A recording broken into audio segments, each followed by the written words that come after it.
बिस्मिल्लाहिर्रहमानिर्रहीम। अस्सलाम वालेकुम डियर स्टूडेंट्स, कैसे हैं आप लोग? उम्मीद है आप लोग खैरियत से होंगे। स्टूडेंट्स, जैसा कि आप लोग जानते हैं, हमने फेडरल बोर्ड की जो स्टैट्स है उसका चैप्टर 3 शुरू किया हुआ है, और जो मेरे पास फेडरल की बुक है वो है introduction to statistics for FG colleges, और ये जो पब्लिशर है वो है कारवान बुक हाउस लाहौर। ये जो हम जो है वो बुक यूज़ कर रहे हैं, तो आज हम जो है हमारा दूसरा लेक्चर है। इस दूसरे लेक्चर में आज हम जो है अपने लेक्चर का आगाज करेंगे क्वेश्चन नंबर 3.3 के ए पार्ट से। क्वेश्चन की स्टेटमेंट देखते हैं, उसके बाद फिर इसको सिंप्लीफाई करते हैं। क्वेश्चन की स्टेटमेंट देखें जी।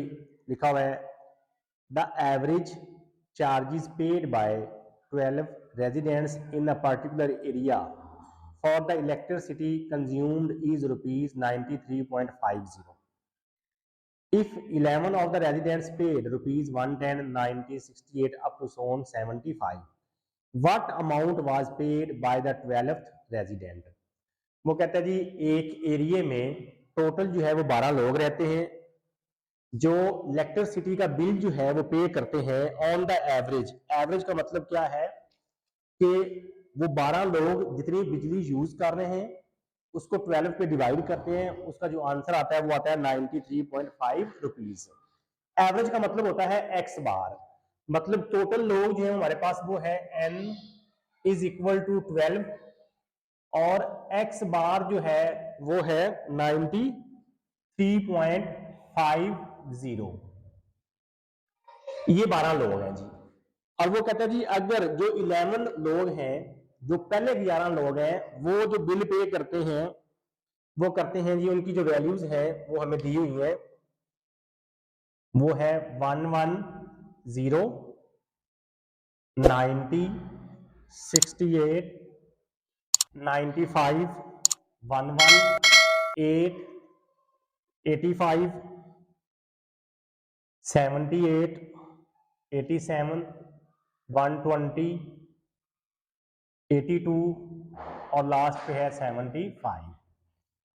अब इस क्वेश्चन को आपने गौर से समझना है कि मतलब जो पहला शख्स है वो 110 पे करता है रुपीज, दूसरा 90, तीसरा 68, चौथा 95। इसी तरह जो 11th वाला बंदा है वो कितने पैसे पे करता है? 75 रुपीज। अब हमने बताना ये है असल में कि जो 12th पर्सन है, जो 12वां शख्स है, वो कितने पैसे पे करता है, वो हमने फाइंड करना है।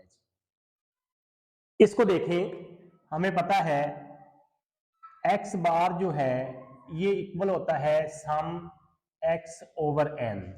तो एक्स बार जो है ये 93.50 है, सम एक्स एज इट इज आएगा, और एन जो है वो क्या है?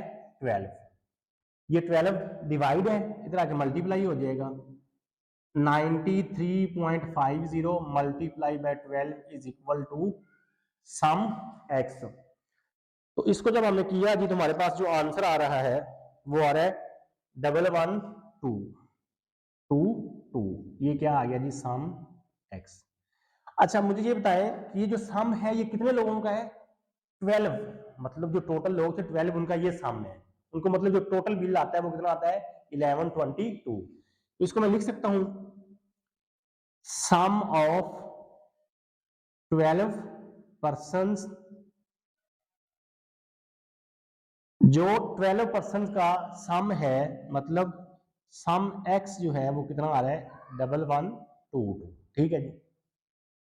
और जो 11 लोग पे कर रहे हैं वो ये है, तो इसका भी कर लेते हैं। इसको क्या लिखेंगे? सम ऑफ 11 पर्संस। तो इसको मैंने क्या दिया जी? सम एक्स डैश। क्या कह दिया? एक्स डैश या एक्स प्राइम। इन सारी वैल्यूज को जब मैंने ऐड किया तो मेरे पास जो आंसर आ रहा है वो रहा जी 1008। 1008। अब हमने फाइंड ये करना है कि 12 लोग जो हैं वो ये अमाउंट पे कर रहे हैं और 11 लोग जो है वो ये अमाउंट पे कर रहे हैं। तो 12वां जो शख्स है, 12th पर्सन है, वो कितना पे करेगा? तो हम क्या लिखेंगे जी? Charges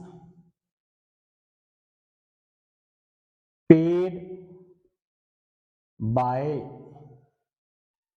12th person,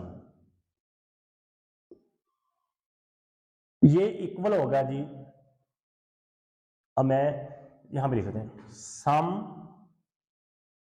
of 12th person minus sum of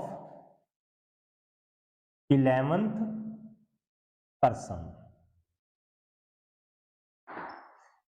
कि जो टोटल 12 लोग पे कर रहे हैं उसमें से जो 11 लोग पे कर रहे हैं उसको माइनस करेंगे, जो आंसर आएगा इसका मतलब है वो क्या होगा, जो 12वां शख्स है वो वाली अमाउंट पे कर रहा होगा। तो सम ऑफ 12th पर्सन ये देखें 1122 है, 1122, और जो 11th पर्सन पे कर रहे हैं वो ये है 1008। अब इसमें से इसको करते हैं माइनस, जब हमने माइनस किया तो वो आ गया 114, और इसके साथ आएगा रुपीज। लें जी, जो 12th पर्सन पे करेगा टोटल अमाउंट वो कितनी पे करेगा, 114 रुपीज। ये था जी क्वेश्चन नंबर 3 का ए पार्ट। अब हम देखते हैं क्वेश्चन नंबर 3 का बी पार्ट। नेक्स्ट क्वेश्चन देखेंगे क्वेश्चन नंबर 3 का 3.3 का B part. The mean of 10 numbers is 8 if an 11th number is now included, the mean becomes 9, what is the value of the 11th number। वो कहता है जी अगर आपके पास 10 number हो, 10 values हों, उनका मीन अगर 8 हो और उन 10 वैल्यूज में एक और वैल्यू हम ऐड कर दें 11th वैल्यू, और अगर मीन जो है वो 9 बन जाए, तो हमने फाइंड करना है कि वो जो 11th नंबर हम उसमें ऐड कर रहे हैं उसकी वैल्यू क्या होगी। अगर हमें 10 वैल्यू का सम मिल जाए और 11 वैल्यू का सम मिल जाए, तो 11 वैल्यू के सम में से हम 10 वैल्यू का जो सम है उसको माइनस कर देंगे, जो आंसर आएगा वो हमारा 11th नंबर होगा। तो ये देखें जी, हमें पता है x बार किसके इक्वल होता है, सम x ओवर n। मीन उसने खुद बता दिया है ऑफ 10 नंबर्स इज 8, मतलब x बार जो है वो आपके पास 8 है, सम x एज इट इज आ गया, n जो है वो उसने खुद बता दिया वो क्या है 10। ये 10 डिवाइड है, इधर आके मल्टीप्लाई हो जाएगा, 8 multiply by 10 is equal to sum x। तो ये क्या आ जाएगा 80 is equal to sum x। लें जी, हमारे पास जो 10 नंबर्स हैं उनका सम आ गया 80। इसी तरह x बार जो है ये किसके इक्वल होगा, सम x ओवर n के।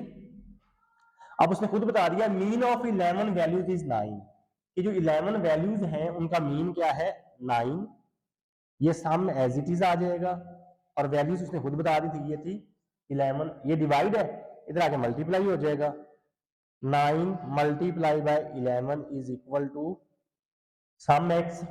तो 99 is equal to sum x। ये भी सम x है, ये 10 वैल्यूज का है और ये 11 वैल्यूज का है। तो 11th नंबर क्या होगा जी, 11th नंबर या 11th वैल्यू जो है ये इक्वल होगा sum of 11th values minus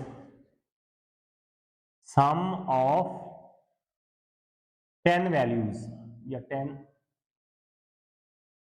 11th, sum of 11 values minus sum of 10 values. हाँ जी, 11 वैल्यूज का जो सम है वो ये है 99, और 10 वैल्यू का जो सम है वो हमारे पास आया था 80। हाँ जी, 99 में से 80 को माइनस कर दें, क्या आंसर आएगा 19। लें जी, ये वो 11th वैल्यू होगी 19। अगर हम 19 ऐड करेंगे इस सम में तो हमारे पास जो मीन आएगा वो क्या आएगा 19, सॉरी 9। ये आ गया जी 11th वैल्यू जो है वो 19 आ गई। ये था क्वेश्चन नंबर 3.3 का बी। अब नेक्स्ट देखते हैं 3.3 का सी पार्ट। नेक्स्ट क्वेश्चन देखें जी 3.3 का C part. Arithmetic mean of 15 values is 20 and by adding 3 more values the mean remains 20. Find the new 3 values if ratio is a ratio b ratio c proportion 3 ratio 2 ratio 1। Question में वो कहता है जी हमारे पास 15 values है, उनका जो mean है वो 20 है। वो कहता है अगर हम उनमें 3 वैल्यूज और ऐड कर दें तो फिर भी मीन जो है वो 20 ही रहता है। अब वो कहता है जी हमें बताएं कि वो जो 3 वैल्यूज हमने ऐड की हैं उनकी वैल्यू क्या होगी, मतलब पहली वैल्यू क्या होगी, दूसरी क्या होगी और तीसरी वैल्यू क्या होगी। जबकि उसने रेशो भी बता दी है ए रेशो बी रेशो सी प्रोपोर्शन 3 रेशो 2 रेशो 1। पहले हम इसका सम फाइंड करेंगे, फिर इसका सम फाइंड करेंगे। पहले हम सम निकालेंगे कि वो कितनी वैल्यूज ऐड की हैं हमने, ठीक है। उसमें से फिर हम उसमें से देखेंगे रेशो को यूज करते हुए कि वो कौन कौन सा नंबर है। एक्स बार जो है ये इक्वल होता है जी सम एक्स ओवर एन। इसका उसने बता दिया है कि मीन क्या है 20, sum X as it is, N जो है वो क्या है 15। ये 15 डिवाइड है, इधर आके मल्टीप्लाई हो जाएगा 20 मल्टीप्लाई बाय 15 सम एक्स। तो ये कितना आ गया जी 300 is equal to sum x. मतलब हमारे पास 15 वैल्यूज का सम क्या आया 300। अब हम देखेंगे कि 18 वैल्यूज का सम क्या आता है। फिर वही चीज एक्स बार जो है ये किसके इक्वल होता है जी सम एक्स ओवर एन। तो एक्स बार जो है वो 20 है, सम एक्स एज इट इज आएगा, एन उसने बता दिया है वो क्या है 18। इधर ये आगे मल्टीप्लाई हो जाएगा 20 multiply by 18 is equal to sum, इन दोनों को मल्टीप्लाई किया तो ये आ गया 360। ये आ गया आपके पास सम एक्स। ये जो सम है ये 15 वैल्यूज का है, ये जो सम है ये 18 वैल्यूज का है। तो मतलब नई वैल्यूज ऐड करने से कितने का फर्क आ रहा है 60 का। हम निकाल लेते हैं sum of newly added values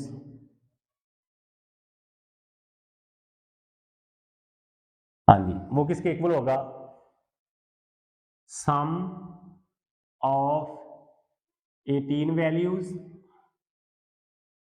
minus sum of 15 values. 18 values का जो सम है वो है 360 और 15 वैल्यूज का जो सम है वो 300 है। तो माइनस करेंगे तो क्या आंसर आएगा 60।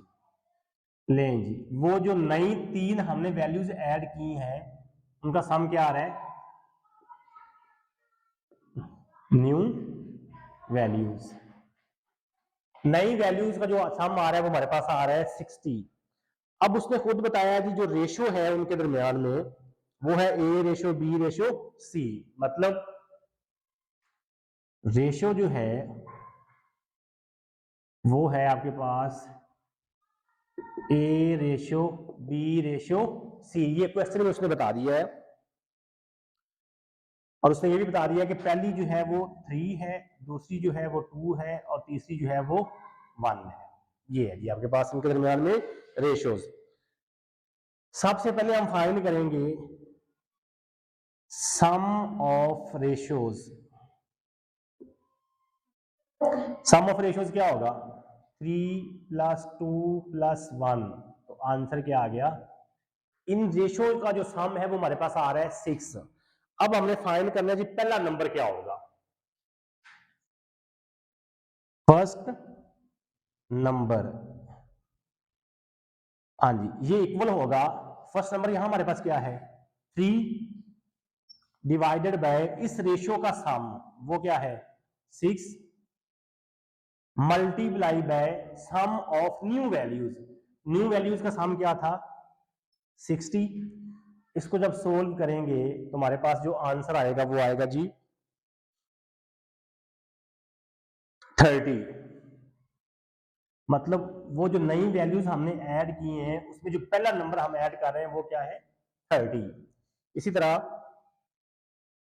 सेकंड नंबर जो होगा या सेकंड जो वैल्यू होगी वो होगी, इधर सेकंड क्या है 2 divided by sum of ratios. Sum of ratios क्या है 6 मल्टीप्लाई बाय 60। तो जो सेकंड वैल्यू होगी वो क्या होगी जी 20, या सेकंड नंबर जो होगा वो क्या होगा 20। इस तरह थर्ड नंबर जो है, हाँ जी थर्ड नंबर क्या है 1 divided by sum of ratios वो 6 मल्टीप्लाई बाय 60। तो ये आंसर आएगा जी 10। इसको दोबारा फिर एक दफा देख लें, इंपॉर्टेंट क्वेश्चन है। वो कहता है जी अगर 15 वैल्यूज का जो मीन है वो 20 हो, तीन मजीद वैल्यू ऐड करने से मीन में फिर भी कोई फर्क नहीं था, 20 ही रहता है। तो कहता है जी हमें बताएं कि वो जो नई वैल्यूज है उनका सम क्या होगा, उसके बाद वो जो तीन नंबर हमने ऐड किए हैं उन तीन नंबर की वैल्यू क्या क्या होगी। तो हमने पहले फाइंड किया 15 वैल्यूज का सम, फिर फाइंड किया 18 वैल्यूज का सम। यहाँ पे हमने देखा जी जो न्यू वैल्यूज हमने ऐड की है उनका सम कितना आ रहा है, वो आ रहा है 60। ये क्वेश्चन में उसने बताया हुआ है कि रेशियो इनके दरमियान में क्या है, A ratio B ratio C 3:1। तो सम ऑफ द रेशियो, सब पहले हम जो रेशियोज है इनका सम फाइंड करेंगे, उसके बाद फर्स्ट नंबर जो होगा वो होगा 3 ओवर रेशियो का sum multiply by new sum. New sum क्या था ये वाला। इस तरह ये सेकंड और थर्ड। ये था जी क्वेश्चन नंबर 3.3 का सी पार्ट। अब हम देखते हैं क्वेश्चन नंबर 3.3 का डी पार्ट। नेक्स्ट क्वेश्चन देखें जी 3.3 का D part. The deviations from 25.5 of 15 different values are -15.4, -1.9 up to so on -9.8 and 4.9। Calculate the mean. ये क्वेश्चन है जी हमें दिया गया है, डेविएशन ली गई है। डेविएशन किससे क्या मुराद है, जब हम वैल्यू में से किसी फिक्स वैल्यू को माइनस करते हैं तो उसे बोलते हैं डेविएशंस। मतलब वो जो कह रहा है वो कह रहा है जी डेविएशंस ऑफ 25.5, मतलब x की हर वैल्यू में से 25.5 को माइनस किया गया है। ये क्वेश्चन उसने बता दिया है कि deviations of 25.5 for different 15 values, मतलब x की हर वैल्यूज में से 25.5 को माइनस किया गया है, उसके बाद ये वैल्यू कैलकुलेट की गई थी और हमें कहा गया जी हमने यहां से अर्थमेटिक मीन फाइंड करना है। तो हमें पता है कि हमारा जो d होता है ना, यहां से मैं लिखता हूं d जो है ये इक्वल होता है x माइनस ए के। ए से क्या मुराद है, कोई भी अज्यूम वैल्यू। तो अब उसने कहा है जी कि डेविएशन ली गई है 25.5 की, मतलब जो डी उसने फाइंड किया है वो किया है x माइनस 25.5 से। समझ आई इसकी। डेविएशन का मतलब क्या है कि x में से किसी एक वैल्यू को माइनस करना, वो होता है डेविएशन। जैसे उसने कह दिया है कि डेविएशन ऑफ 25.5 वैल्यूज, कि x की हर वैल्यू में से 25.5 को माइनस किया गया है। और फाइंड क्या करना है जी, अर्थमेटिक मीन। तो डेटा चूंकि अनग्रुप है, इसमें फ्रीक्वेंसी नहीं है, तो डी दिया गया, यहां से हमें डी का सम मिल जाएगा। शॉर्टकट वाला फार्मूला यूज करते हैं। शॉर्टकट मेथड में एक्स बार जो है ये इक्वल होता है ए प्लस सम डी ओवर एन। एन तो उसने खुद बता दिया है कि 15 वैल्यूज हैं, एन क्या आ जाएगा 15। तो डी का सम कहां से मिलेगा, ये डी वाले कॉलम से, ये डी की वैल्यूज है, इनका सम कर लेते हैं। जो वैल्यू माइनस में है वो माइनस में लिखेंगे, जो प्लस में है वो प्लस में लिखेंगे। तो इसका जो सम आ रहा है वो आ रहा है 72। तो यहां पे डी का सम क्या आ गया जी 72। अब ए नहीं है, ए कैसे आएगा। अब ये देखें डी किसके इक्वल होता है x माइनस ए के, और यहां पे डी किसके इक्वल है जी x माइनस 25.5। अब इसको जरा कंपेयर करें, डी की जगह पे डी आ रहा है, x की जगह पे x आ रहा है और a की जगह पे क्या आ रहा है 25.5। तो यहां से हमें a मिल गया जो कि इक्वल है 25.5 के। तो यहां पे इसकी वैल्यू लिख दें 25.5। 72 को 15 से डिवाइड करें और उसमें जो है वो 25.5 ऐड कर दे। तो अभी कर लेते हैं। इसको जब हमने डिवाइड किया 72 को,